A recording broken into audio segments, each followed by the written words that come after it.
Speaker, code 249, open the door. Thank you so much.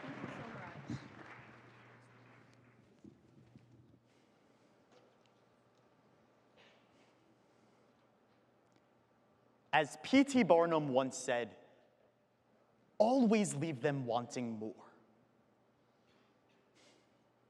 Thank you. What, was that too abrupt? I'm sorry, I'm not so good at endings. It's not only in speech, though. My goodbyes get pretty weird in real life, too. I mean to go for the handshake, the fist bump, the bro hug, the kiss, the rock, paper, scissors, the Fruit Loops, the jellyfish. I mean, I personally try to avoid high-fiving goodbye because a poorly timed high five is a real slap in the face. But I guess it's all a matter of knowing how to say goodbye. Goodbyes. What are those? Seriously. What are those? According to the Pew Research Center, over 80% of American adults feel that they don't know how to deal with goodbyes and avoid them at all costs. The thing is, goodbyes are unavoidable. From watching the last episode of a TV series to leaving a group of friends for the night, we're constantly reminded that nothing lasts forever, and we'll inevitably have to say goodbye. And although the struggle of saying goodbye to a TV show may seem trivial, when we lose the ability to quit a dead-end job, leave an unhealthy relationship, or cope with the death of a loved one, we're left feeling unhappy, incomplete, and even absolutely stuck.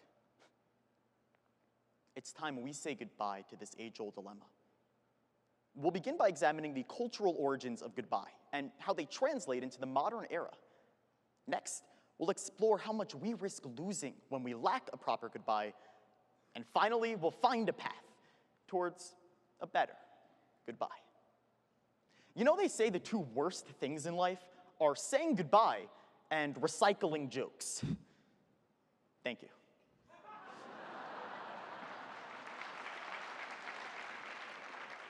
So, why do most of us agree that the word goodbye is as gross as the word moist or ointment or puberty? Blech. Well, as Scientific American explains in May of 2012, goodbye is actually a contraction of God be with ye, a 16th century prayer said during farewell ceremonies for a safe life.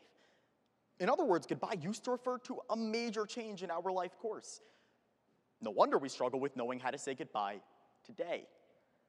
As Dr. Jacob Olson of the University of Iowa contends, because goodbye insinuates that our status quo is changing, it triggers our inner metathesiophobia, or fear of permanent change. And while it may seem unlikely that our discomfort with everyday goodbyes stems from such a deeply rooted fear, the research tells a different story.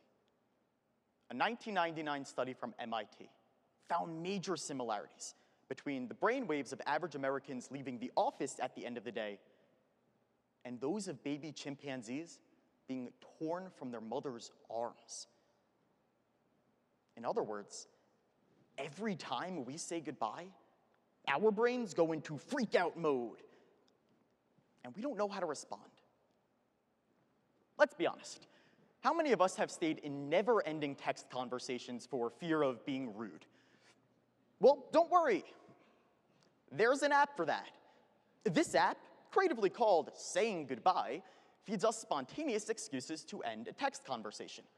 Among them are, my dog has this really bad rash and the vet closes early today.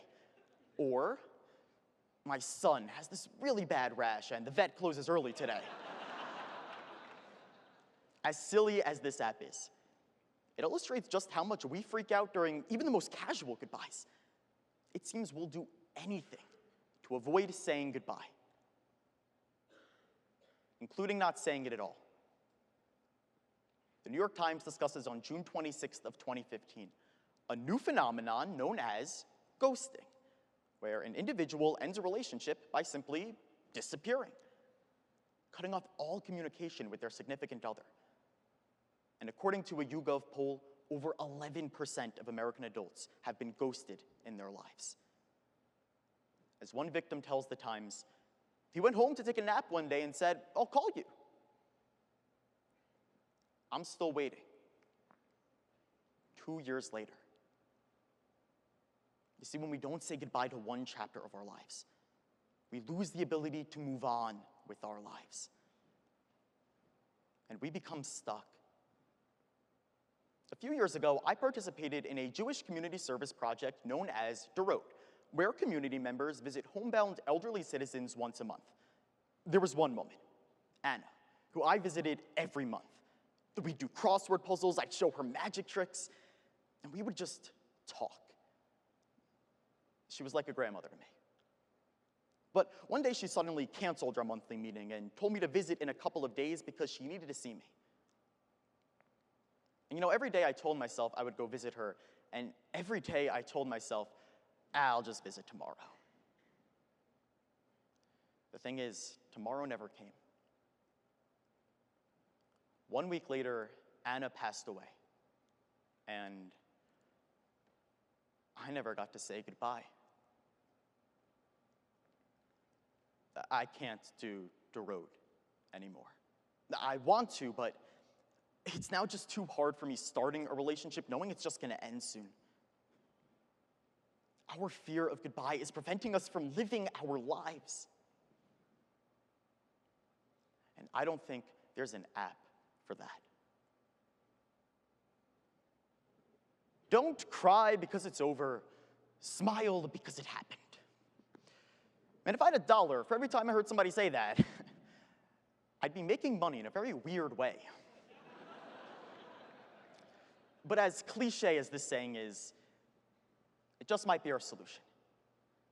You see, the reason we have such difficulties with goodbye is because we misconceive of what a goodbye actually is. Goodbye is not a moment in time, but a process. Dr. Craig James Revere explains that the process of saying goodbye is like walking through a doorway. First, let's unlock the door and acknowledge our feelings. If we're sad, feel sad. If we're angry, feel angry. We need to be careful and only accept our feelings, not become them. Next, let's open the door and be thankful. Let's give thanks for the times we had and for the memories that can last a lifetime. Once we do this, we can finally walk through the door and enter the rest of our lives. In August of 2015, Rebecca Gregory sat down to pen a goodbye letter. She wrote, "I'm sure it won't shock you when I say we've grown apart. The love we once had has dwindled, and this relationship has become a real burden on my life. So go get yourself one last pedicure and enjoy it, because tomorrow, I'll be cutting you out of my life for good."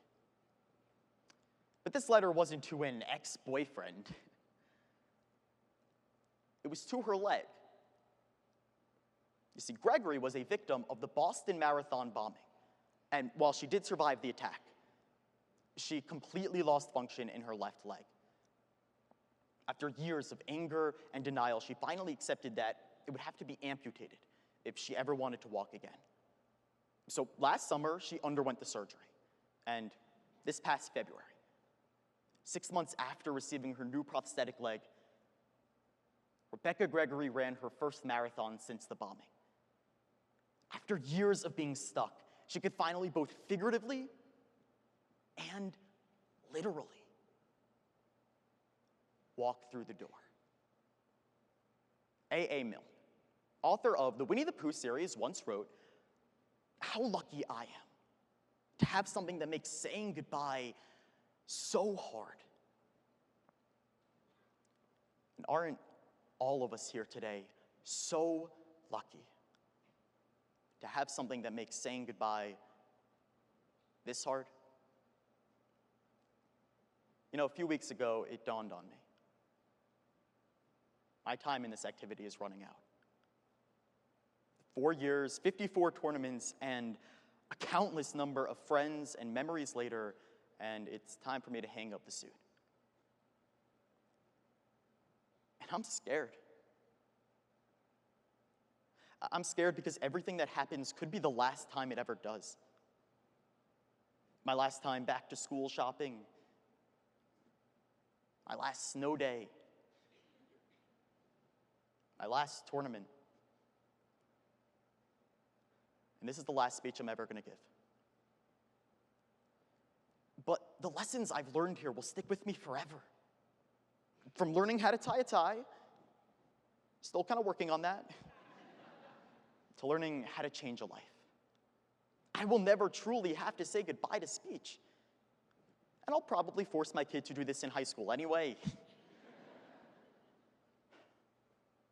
But until that day comes,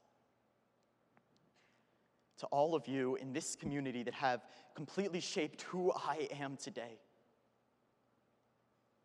it's time to say goodbye.